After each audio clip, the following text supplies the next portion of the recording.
Good morning. I thought you was about to play another tune there. I was just getting ready to do something else. Only you can make me happy. I heard the intonation of the first initial notes. It sounded like it was going to come on. So good morning, everyone on Mixcloud. Melly Oh Mel. yes, yes, it did sound like that, didn't it? It did, didn't it? Melly Mel, I'm Yes. completely jealous. Fifth holiday for the year. Are you having a laugh coming on the radio station at 8 a.m. telling us it's your fifth holiday for the year? But good morning, everyone. Good morning, Juicy, Spice, Nice. She is going to, that's Melly Mel going to Maldives in March. Spice, Oh, Nice. Juicy, First Lady. I'm still trying to work out how you do that, by the way. I'm going to do it. Rare Beauty, Flavour of Music. Good morning. You are very active on the Mixcloud today. Carlos, good morning. Also, Skank Stress, good morning. Origami, long time. Origami, good morning to you as well. And everyone else who's on HPQ platform. Shabbat, Martine, Wolf, Michael, Fista, Swaby, Irie, Mr. Bosey Bose. Whiter than this. I can't do his voice, not this morning. what are this? So how is the Mixcloud camp this morning? I hope everyone's good. It's Tuesday. It's raining as usual. What's with this rain? Is it just the West Midlands thing, or is it raining all over London? Raining Please tell me. everywhere. Raining in the UK by the looks of it. It's too much rain. I can't take this weather. But what did I miss this morning, Mr. Sharky DJ? What did I miss? What's the roundup that you've done this morning already? I spoke about quite a few things actually. There's a crash. A young man has died after a police chase. 17-year-old, and his friend is in. Two of his friends in hospital. One of them critically ill, and the other one is not life-threatening. So there was that. What else did I speak about? I can't even remember. Something in Ireland. There was a bus overturned in Ireland. Some children, 3 children, had been involved in that. I think there's 70 passengers in total, but 43 children have been injured, I think. That's in County Durham. And there was something else, but I can't remember. Well, the one thing you spoke about this morning was rest The in one that I peace, missed Sissy out. Houston. Oh yes, Sissy Houston has passed away, age 91, just 7 days after her birthday. I know. But did you know her real name? They No. all have they all have these pseudonyms, right? They all have these names that make them sound better in the industry. So Sissy Houston was actually called Emily Drinkard. Wow. Drink That hard. was her. Yeah, Drinkard. That That should was have her. been your name. HPQ Drinkard. Listen, Would have been drink quite hard. apt. That Would have been quite apt. apparent. Yeah. But yeah, that was her real name. She was obviously the mother of singer and actress Whitney Houston, and she was the aunt of singers Dionne Warwick. So she was the aunt of Dionne Warwick and Dee Dee Warwick, and a cousin of opera singer Leontine Price.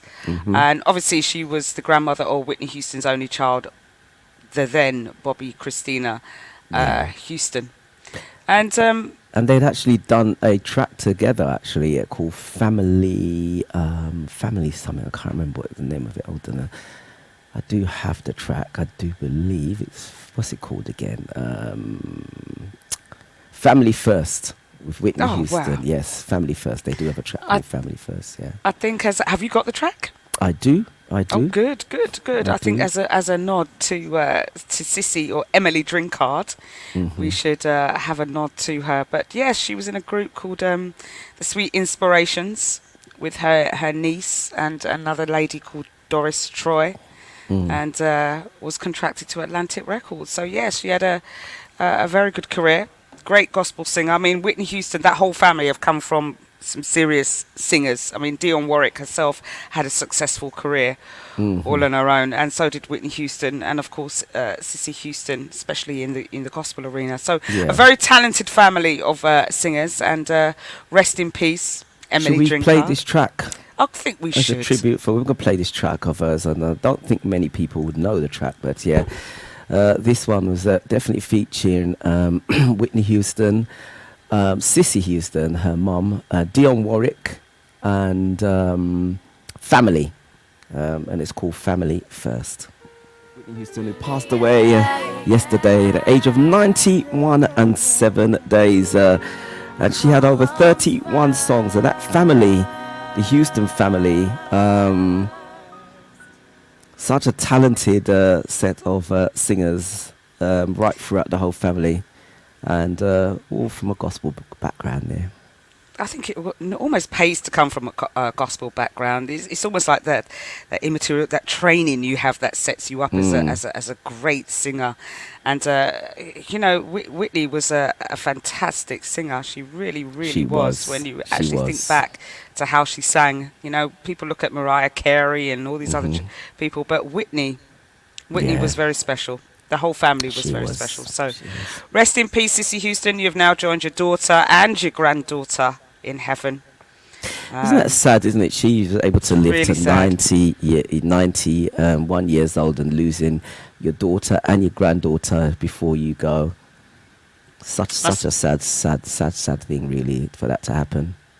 Yeah, it is. I mean, it's one to lose your only child, and then it's another to lose your only grandchild as well. And that's got to be tough, you know. Definitely, It definitely. it really is, and it's such a shame that her daughter went exactly the same way as her mother went, in a bathtub, drug Yeah. overdose. But the jury was out as to whether the boyfriend, the boy that Whitney Houston took in, that ended up living with them, that ended up getting with the daughter, and they both end up on drugs. It just shows you what the music industry is full of, right? Just all that kind of excess and drugs. And Yeah. talking about that, I'm getting worried about you. I'm getting worried about you, Sharky, Why is that? because you're I on this don't take Diddy. drugs. No. You're on this Diddy watch 24/7. Sharky spent the whole evening just watching Diddy news, just watching everything that you could find. You'd fall asleep, wake up, watch Diddy, go back to sleep, watching Diddy. You're a little bit Diddy. Diddy-fied. Do you know what it is? What does amaze me with some of the arts, the stars, even like, for instance, we think about the families that Whitney Houston and the family comes from, and if somebody like that ends up on drugs, it just goes to show you. I mean, you got like a decent background, and for these stars to end up on some hard stuff, and then they get addicted to it. I mean, if you go back to the Motown and some of the films of some of the stars, and the pressure's out there, and I think people don't realize the amount of pressure that they have when they're doing a lot of traveling, trying to stay awake. Because I mean, I travel quite a bit, as a DJ. I go different places, and I'm playing out quite a lot, not just here, abroad, and on weekends, and even some of that. Sometimes I'm like, oh God, another trip, and you've got to be up. I mean, that's just doing DJing, and that's simple. Could you imagine these guys? They've got to perform time and time again, over and over, and they've got to stay awake. They've got to get on a plane. They've got another hotel. It must be really difficult. Very So grueling. yeah. So they end up on drugs to keep them awake. I mean, my drug, I would say, to keep me awake is Red Bull. But these guys, in the industry, if you look back at some of the films, in the background of, like, Tina Turner and Ike, and going back, some of these people were put on drugs by the management, to keep them up. It's something that's been going on for many years, and it's with this thing with Diddy now, obviously, wherever it's come from. What can I say? Yeah, and the worst thing is when you go back to maybe the 50s and the 60s, the drug of choice then was what they were feeding, especially black people, was heroin. Yeah. And heroin is not a drug that makes you stay awake or keeps you on top. It's a very relaxing drug that, I mean, obviously when you see people strung out on heroin, I'm not Yeah. saying it because I know. I had a member of family who was a heroin addict. So I know what the effects of heroin is like. And it's not one of those drugs that kind of keep you awake, but cocaine does. Cocaine and crack does, It really does. But the other thing that and Spice Night says, I must say, I'm watching it a lot too. Everyone's on the Diddy watch. Yeah. It is, because there's so much going on with it. You just don't know where to start. Who else is involved? The We don't know, conspiracy do we? theories. No, we don't. We don't. We're waiting. I mean, from when it first came out about Diddy and Cassie, there was this big gap of like, what's going to happen to him? It's all quiet. But obviously the lawyers were quietly putting their case together. And of course he's now incarcerated. So yeah, it'd be great to see what's going on. But the other thing that's concerned, if we're talking about drugs, is this new Olympzec drug, Olympzec, or whatever it's called. It's a diabetic drug. It's used for diabetes, but for some reason, the rich and the famous have caught onto it, and they're using it to lose weight quickly. And if you see some of these fellow stars now, and you start to think, oh my God, they look really skinny, it's because they're taking that drug. Christina Aguilera has lost a phenomenal amount of weight. She's down to skin and bones. Yeah. Who else is it? What's her name? Osbourne. That woman. Sharon Osbourne. Sharon Osbourne is now a skinny little thing with, and it's got. Oh, she's lost so much weight, and she looks awful. That lollipop head effect when you lose way too much weight, because your head is in proportion to your body, and when you start losing all your bodily weight, your head starts to look bigger than the rest of you. So, Sharon Osbourne, her daughter as well, and there's many. Katie Price, she's looking like just got these two big breasts on two sticks now at the moment. Two balloons. Two balloons on a stick full of tattoos. Yeah, heavily tattooed stick. And James Corden has been using it as well. But there's so many side effects, but they don't care. They just want this skinny look is coming back. This waif look is trying to make its return on the scene. People want to be lazy, right? They don't want to go and lose weight the proper way. They want to take some drugs and get this ideal body. Now, we had a woman who tragically died after undergoing 6 cosmetic surgeries. 6, not 1, not 2, 6. And you know how old she was? 24 years old. 24 years old and wanting to do 6 cosmetic surgeries. I mean, your skin is just in its prime at 24. It's at 30 it starts to go down. Now, think about it at 30, 35 if you so wish. But at 24, to start messing around with the skin that you've got is ridiculous. To be unhappy at 24. In this day and age, it's kind of the norm. The youngsters, they're growing up, and the thing with the fakeness is the norm of today. So whereas we all think, why would you do that to yourself? These people grow up, and it's like, go to the clinic, get your lips done, go here, get that done, and it's all about fakeness. There's no pride in being, people appreciating what they are. They're trying to be something what they're not. And unfortunately, it's the world that we live in today. And it's really sad because it comes with a lot of risks. I myself have thought about a nipple tuck or two. Don't get me wrong, I have. Why? Well, don't you dare. Well, people become a little bit when you watch social media and you see people looking good, and you suddenly walk past the mirror and think, my jawline is sagging, or I've got some crow's feet around my eyes, or I'd like a little bit of a lift up, so they look good in the top. They look like they're sitting there, not sagging there, not like something's been holding them up, more like they're holding themselves up, or just doing little bits to yourself that you're perhaps unhappy with. But it's never that much that makes me want to take that drive down to the cosmetic surgeon. Number one, it costs a whole heap of money to nip and tuck up yourself. Number two, it doesn't take much to try and change your lifestyle a little bit in order to look better or even feel better. It's all about feeling better, not necessarily looking better, I think, because you could look better and still not feel better, and become one of these cases like Katie Price, where you're forever doing your breasts up, down, up again, down again, tats hair, tats not hair, stretch your eyes. It's ridiculous. There's got to be at some point your skin cannot handle it, especially at the ages that we're at. But I've definitely decided against it. I'm going to go with what God gave me and let me grow old gracefully. The only thing I would do is probably mess around with my teeth a little bit, have a little bit of cosmetic surgery on my teeth. That's the only thing, I think. And if my eyes start sagging a little bit, I might, suddenly if I come on one day and my eyes are like this, they're wider, then I've had a little bit of surgery. Then that I'll be at the door.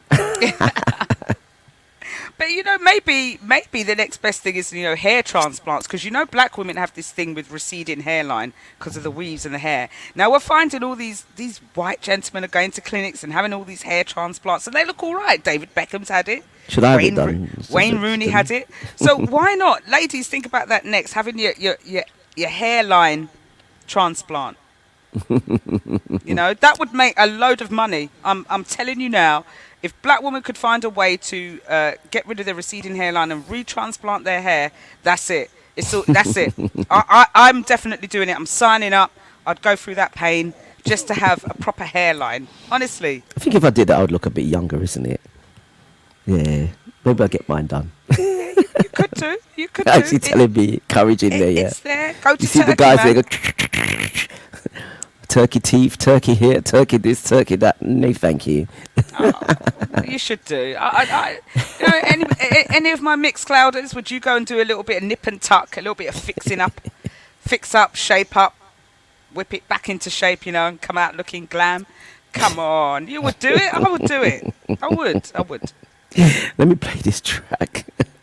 Oh, do you know, I'm sitting there suffering a little bit. Suddenly I've got a bit of back pain here. You might have seen me on the screen trying to stretch it out and everything.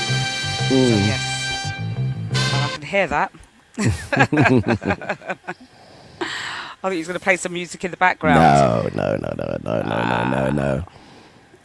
So, talking about this woman, okay, so she died after trying to have these 6 surgeries, okay, to age 24. Now, the first part of the surgery involved breast reduction, then liposuction to her tummy, arms, back, and chin. And then afterwards, the surgeon took fat from the liposuction and put it back into her bottom for a lip graft. Wow. So she was allowed to leave the operating theatre and return home just 15 hours after the marathon and then her health began to quickly deteriorate, and then she was taken into hospital where she collapsed, and then she died 22 days after being admitted into ICU. Now, this happened in Brazil. This is another place where famous ops take place, when you get the Brazilian bum lift and all of those good things that people actually want to do. So, you know, surgery is great for trying to look good, but it carries a lot of risks. Now, you can do non-invasive surgery to make yourself look good. And when I mean non-invasive surgery, I kind of mean this. Now, men beware, okay? All I can say is the makeup that's around for women is a lot now. You could do wonders, make your nose look like, have a wide nose, make it look like a small nose. You could have hair on your face that gets covered up. You could change a whole skin tone, let alone the spots. So, men, when you are going out with a lady and she's wearing a lot of makeup, get her to wipe it off first. Get to see the real self before you get involved. Because, you know, watch this. I always show these makeup programs before and after.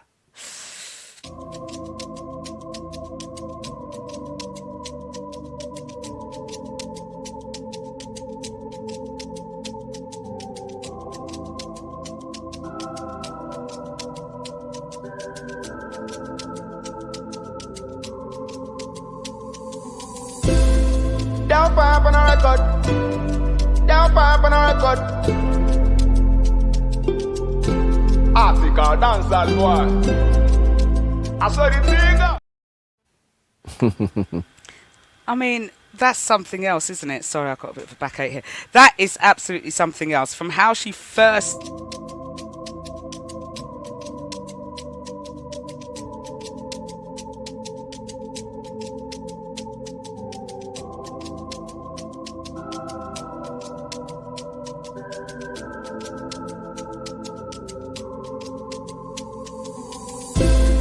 Down pop on a record. So for those on the radio, we're just showing a makeup video from a lady that was clearly a different colour, that has got lots of black spots on her face through skin lightening, and a slight beard effect going on there. And how she looked at the end was nothing to how she looked in the beginning, is it? Yeah. Funny you should talk about makeup, because I was having a discussion with my friend in terms of women who wear weaves or wigs, and he was saying he's had a partner 6 years, and he'd never seen her without her wig on.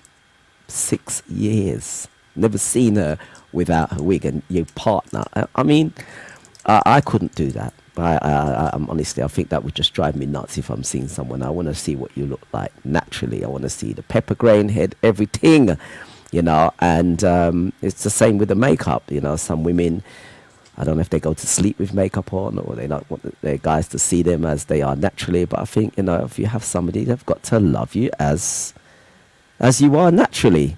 then put all your stuff on, you know. I That's know. my take. You know. Makeup is a very big booming industry, and you can do wonders now. There's makeup artists, you know, they are artists. They are just not makeup persons. They are beauty artists that will change the whole circumference of your face, I would almost say. Could probably make your round face look like a square face afterwards. It's amazing. I love the power of makeup, but I also think we take it a little bit too far, especially with our young people. And I hate it when I see young girls at the age of 14 with this full heavy set of makeup going into school with their, you know, the changing the shape of their nose, all this highlighting. And I'm thinking, you're going to school to learn. Where's all this makeup on your face going? Why? And then you've got the weave on top of that. So they're beginning to lose their hair from a very young age through just pushing weave in their hair. Why are we not teaching our young people to embrace their gorgeous natural own Self. hair? We didn't. I saw We this embraced the weave. I saw this joke the other day. I can't remember all of it, but it said, like, you know, in weightlifting, if you take steroids, is that cheating?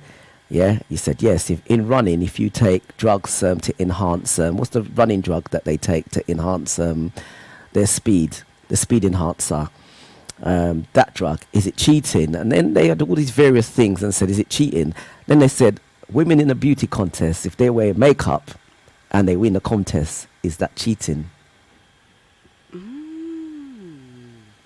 Well, it is enhancing, isn't it? It's enhancing, isn't it? So you've got all these other sports and everything that goes on, and they, you know, they said, well, you can't do this because it's cheating. In boxing, if you have whatever inside of you and you win it, and they find the drug inside. The same for footballers. If they find this drug inside them, is it cheating? So there's all these things that's cheating. But then you've got a beauty contest and you've got women that wear makeup and they got weave on or whatever it is that they wear.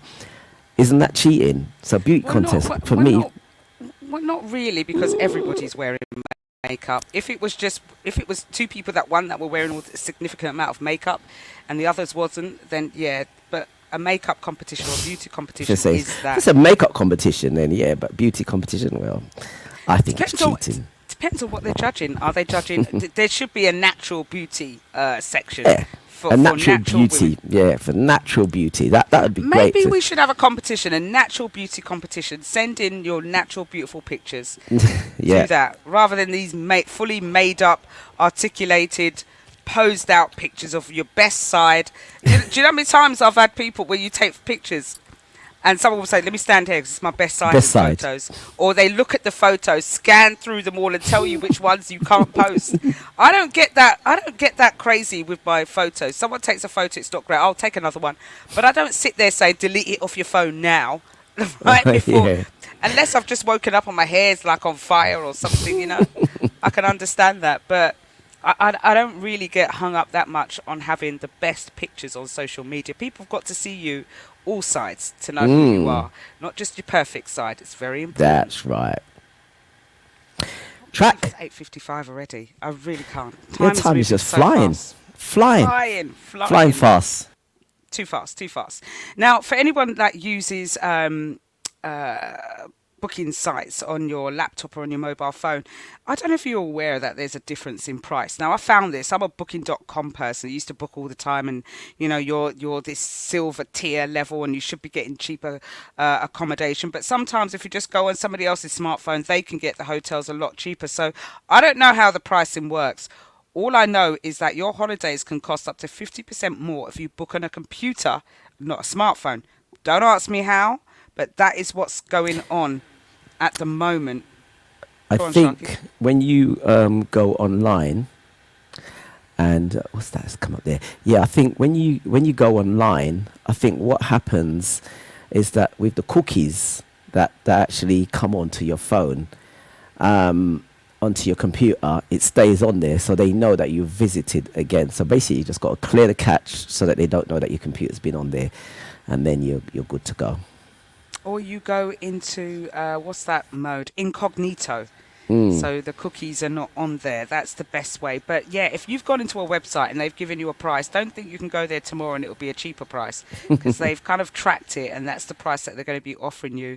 So you kind of got to go incognito or download the apps. It looks like they want to encourage people to download the actual apps and it should be cheaper. So they were just doing some fare checks, and they said one London hotel charged 200 extra per night when you booked on the laptop rather than opposed to the app.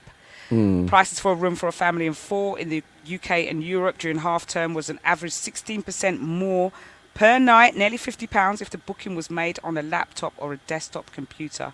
And I think they said the worst example was the Cumberland Hotel in London charged a family of 4 £388 for booking 2 rooms via the Booking.com smartphone app, but £588 on its website, a 52% hike.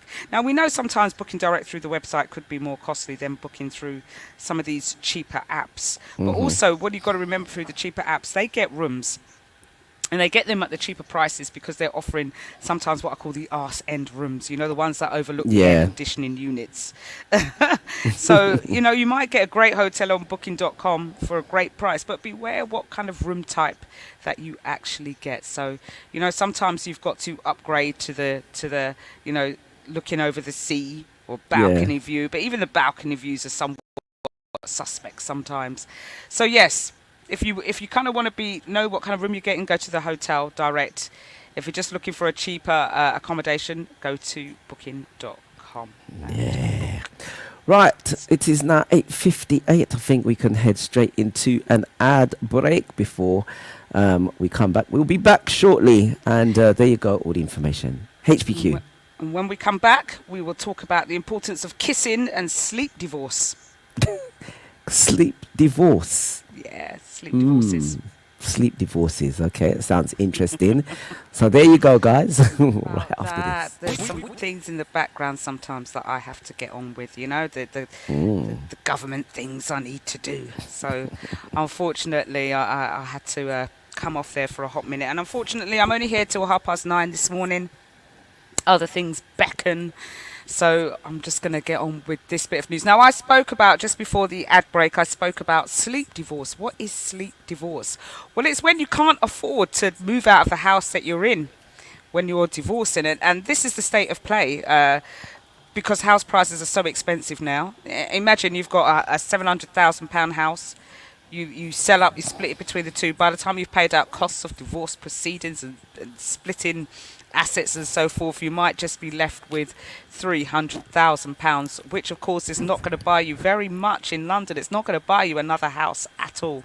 That might buy you a flat somewhere outside of London, or a little small house in Hull or somewhere like that, or Plymouth Argyle. But to buy property in London is ridiculous. So what couples are doing, that they are splitting up, but they are still sleeping in the same house, and maybe transforming a room, perhaps that office room or that spare room, into another bedroom, and that's how they're managing. And to be quite honest with you, that would work. I mean, you've still got company of someone, and sometimes marriages break down because you're in the friend zone. You're not married no more. You're in that friendship zone where you're just existing. And you don't exactly want to split up, but there's nothing going for you anymore, and you can't afford to live by yourself. Why not? Why not? And maybe it's for some of these ladies that are living alone. Get yourself a partner, a house partner, not even a marriage, a house partner, someone who lives there. Friendly you've got benefit. company. Yeah, if you want the benefits, that is. Some people don't want the benefits. Some people just want the friend, you know. But so you could have friends with benefit. Get yourself a lodger in, someone, you know, at night times you can cozy up with someone or not, or send them to their rooms. Then you don't have to have that overpriced tag called marriage on your shoulders. Because, yes, so, Never you know. experienced marriage, so. No, neither of us have, so we don't know. We've experienced long-term relationships, and that's enough. That's a good big mirror into what it's like. Or just watch your friends, listen to your friends. But you never know what experience that you might have. But yeah, I think it's a great benefit instead of trying to. I mean, that's if you get on. Some people just don't want to see them anymore. Don't want to watch how they eat. Don't want to see how they sleep. Don't even want to hear them go toilet. So that might even be a problem. But I think it's the way forward. If you can still live in the same house as your partner, get a sleep divorce. You know, stay together, stay in the same house, have your own rooms, and life will be a lot cheaper. Imagine having to start all over again, paying off all the mortgage and then having to remortgage again at the age of 50 or 60 odd. just to be able to live. Oh, that's crazy. Sleep divorce. That's what it's about sometimes. It is. I think it's You a know, great way this day forward. and age, you know, he's thinking about the way that house prices were back in the day. You know, half your wages, that's, you know, per year is what you'd be able to get a house for. Or double your wages, I say, a house price. Now it's 10 times what you're getting. It's almost impossible now if you don't have generation wealth, unless you've got a good job. It's really hard. I know. And also they're doing, I mean, in our days it was 20-year, 25-year mortgage. I mean, 25-year mortgage was quite big as well. But now it's what, 30 years, 35 years, 40 years. Going on 40 years. Yeah. I mean, imagine just living to work. Yeah, and it used to be 4 times your salary between two people. I think it's either 4 or 4.5 times. Yeah. And now I think it's like 7 times your salary or something like that. It's the only way that some people are going to be able to get on the ladder, on the housing ladder. And that makes it difficult, because you imagine that, you know, you go and buy a house with somebody 7 times your wages, and then you go through this split up with your partner, or whether it's your wife or husband, and, you know, trying to get a property by yourself is almost impossible. It is almost impossible.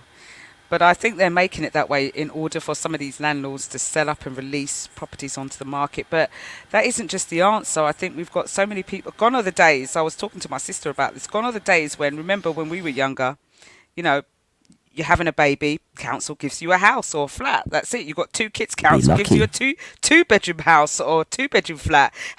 Each child had to have their own room, and a boy and a girl couldn't share. That was the stipulation, and that was the legality of it all. Now, could be 4 children to a bedroom. You're lucky if you get in a flat with 1 bedroom in it. Yeah. They really don't care. You can't put your name down on a list now and be normal. You have to have an issue. And before, if like you're living in a flat or a house, and your parents, a council flat or a house, and your parents passed away, it would be passed down to you, and you carry on living there. Now, if you've got a 4-bedroom and your parents pass away, and you've got a 4-bedroom, you have to give it up. If you've got a 4-bedroom flat now, and that's happened very recently to one of my friends. He's been living from he was a baby in this estate, in this 4-bedroom, and now he has to give it up, the place where he's grown up and lived all his life, and move out so that a bigger family can come in and take over, and he now has to have a 1-bedroom. Do you not think that's right, though? I mean, in this day and age, if you was a family of 4 that genuinely needed a house with 4 rooms, and you're living in a bedsit, and then you've got a gentleman that's inherited from family, so it's not even entitled to it, it's just inherited because his mum lived there, and he's living in a 4-bedroom place as a person on his own, would you think that's fair? I think it's fair, but, you know, considering that he's grown up there from a baby and lived there all his life and settled down, and obviously the whole place is all done up, and you know, I'd argue against the man still staying at his parents' house for all these number of years. He's looking after his mother. He's looking after his mother. That's fair enough. He's caring after his mother. He was caring his mum. You know, that's fair enough. It's a big enough. place. So, but I don't think he needs a 4-bedroom place all to himself, especially if it's a council property. I've kind of got that. It's so weird because I came through the council system, and it helped me through into getting a place, and then eventually buying a place of my own. But I do, and I don't know people's circumstances, so I could be treading very lightly here with what I say. But I think people rely on council properties just to house them for the sake of housing. I don't have a place to live, house me. And we're trying to accommodate for so many sets of people that it's an impossible task to follow. And so restrictions have to come in. People have to give some things up. People have to move. You've got people arguing, my family live in South London, you're moving me to Scotland. Well, if you want a 2-bedroom place and Scotland's the only place, that's all they can do. You could argue against the asylum seekers coming in and taking up some of the properties in London. Why are the asylum seekers coming into London? Well, where else should they go? Should they be going somewhere else? Well, they are. They're spread around the UK. But the problem is we've got a shortage of problems. Full stop. Council problems, homes that people want to buy, period. And I think that if everyone did their bit, maybe it could work. As well as the government sorting their fingers out and building more properties. Do we keep our gates open and inviting people to come in? I mean, we've got wars in Israel. We're telling people to get on a plane and get out of Israel. And I mean, how much more room do countries have in order to look after displaced countries? And should we be, if we've been part of it? Lots of food for thought there. Don't want to go on about a little bit of a rant there, but there's lots in there, and each one of them could be broken down into a subject unto their own. So yes, I don't disagree with the system, but I think there just needs to be some changes that go in, and I think maybe the I need a house, you need to house me. We need to think about that whole thing. We've got children that don't have a place to live there, and we should not have children living on the streets. Yay, that's me, that's me, that's me. Do you know what I was reading about? You know, they say disgraced star. I don't even like saying that. Jay Blades. Yeah. What's he been up to? And the Daily Mail actually wrote about this, and he's taken to late night DJing, and it's so funny because we saw they wrote something on a platform called Mixcloud. So Jay Blades has been doing some late night DJing segments on Mixcloud. Let's make Mixcloud popular, shall we, Daily Mail? And a viewer said, I couldn't believe it when I saw he was doing an online session. It's a website called Mixcloud, which DJs use. Seemed like he was a guy without a care in the world, and he was having a few drinks and dancing. Well, he's always been a DJ. We know him. We know Jay Blades as an actual DJ. So, you know, I could understand why he's taken to that profession. Come off of the mainstream TV for a while. You got found out, Jay Blades, you know. So he's going back to his actual music. So, you know, good luck to him. The thing about it is obviously people don't know the private lives of, you know, they see him on TV and they think that's it, that's what they do. But obviously he's been doing Mixcloud for a number of years. We know that. They don't know. Maybe we should just write in and say, actually, Jay Blade's been on Mixcloud for a long time. It's just that you guys didn't know. Yeah. Well, maybe entice them to Mixcloud, then they can find out who's on live. They can come and watch the Breakfast Friday Show with SharkyDJ and HPQ News. You know, let's write in and say, yeah, watch Mixcloud, definitely. And good morning, Mary Kig. Oh, you've been listening and you've got to go to work. I'm sure Sharky said that. So have a great day today also. Now, one of the other things I want to quickly talk about is electric cars. Now, they're talking about electric cars are on the decline now, but I don't know what to do. They're trying to push us into buying electric cars. They're in decline, but we don't have enough charging points to charge them. And I remember I was in my friend's Tesla. We were coming up to London and we had to stop at a petrol station. And he has to map out his route along the way to make sure that he's got enough petrol and enough electric to take him there and back on his journeys. And we had to sit there for about half an hour, 40 minutes waiting for this car to charge. And it just kind of breaks up the whole journey. I don't know if I can deal with that. And what if you go somewhere, you plan your journey, the charge points are full, or they're not working, as some people have found out to their detriment. I mean, I can understand them increasing electric cars, but they have to increase the charge points, don't you think? Even if you've got them at home, it still doesn't make a difference. What if you're stuck in a 4-hour traffic jam? Yeah. It's a difficult one. You know, I said to myself, my next car, you know, maybe I'd get an electric car, but maybe I'd get a hybrid. But yeah, it's a bit of a difficult one for electric, because you know, when you see people who do experience, I mean, I've had a couple of friends that's had electric cars. My brother's just bought one, an electric Mercedes. Said he likes it, but yeah, of course you're gonna have to do the charging thing, and obviously if one of the points are not working, which they normally have quite a few, so it'd have to be you know, all of them going down in that section, then you're messed up, isn't it? What do you do if you run out of charge on the motorway? Call the AA and they have to tow you to a charge point. So yeah, it's a difficult one, really. Yeah, and I've heard the charging network is expensive. The cost of driving an electric car is now up to twice the price of running a petrol or a diesel vehicle.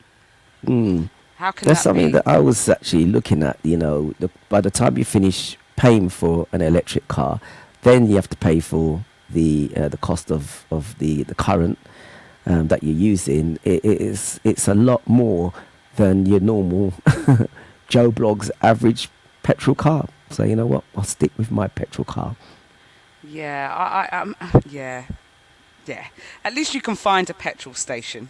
Finding a charging point and one that works and one that's available would drive me absolutely nuts. I mean, already if you're driving from London back to the West Midlands and then you've got to put an extra half hour on that journey just to charge your car up, no, come on. It's got to be a better way and a better solution. And I've heard that it depending on what charging points you get at home, some people want to get these things that they can put onto their current and thread it through the window just to save on costs through having a proper charge point. And it could take days to charge up your car through that method, just putting it ordinarily through the electric. There's someone around my area. Every time I walk past their house, you can see that they got the cord running along the road. They've got the bit that covers it and goes into the car charging all the time. Just takes someone to say, you know what, let me get an axe. And that's it. I know. And what if you can't get the parking space outside your house to charge your car? That's another thing. It is another thing. Yeah, I think some people can apply to have an electric point outside their house. You can get them installed in your house. Yeah, that's if you've got a drive, right? No, I'm saying you can. I think I think the next thing is to apply to have a parking bay, which is an electric parking bay outside your house. If you've got a car, like disabled, you can apply for electric parking bay as well. So down my road, I mean, there's a couple of places where you see people. They've got charging points there, so you can leave your car, and also they're putting them on lampposts as well, so you can just scan it, plug into the lamppost, and you get your charge from there as well. That would make better sense. Although they're making the lampposts more LED now, or solar panelled rather than electric blazing through them. So that would be a good idea to turn some of the lampposts into charging points. Yeah, they've got a couple of them on my road there. So yeah, the options are there. Okay. Well, listen, I'm going to have to save kissing to next week's show, okay? Because I've got to go. I'm so sorry it's 9:30, but some things beckon, some things are more important, and I've got to go. I've got to run. It's been a great morning. Thank you. I hope you guys have enjoyed some of the news that we brought. We'll bring some fun news back next week. I'll have some more videos, some more cooking. And by the way, my sister sent me the recipe for cooking goat's balls, fried goat's balls. So I am going to try the recipe because it actually looks really nice. And I'm sure it's got to be full of protein and healthy. I'm sure it's got some health benefits to eating goat's balls. We eat the rest of the goat, for God's sake. Why not the balls? I'll leave you guys on that note. HPQ will be cooking fried goat's balls, and Sharky will try that. We'll stream it live as well. You wish. Everybody take care. Wish. Have fun at the Purple Dress Ball. Make sure you're wearing purple, ladies. No derivatives. Bit of lilac maybe, but make sure it's purple. We've had this discussion already. Have fun. Good morning. See you next week. Okie dokie.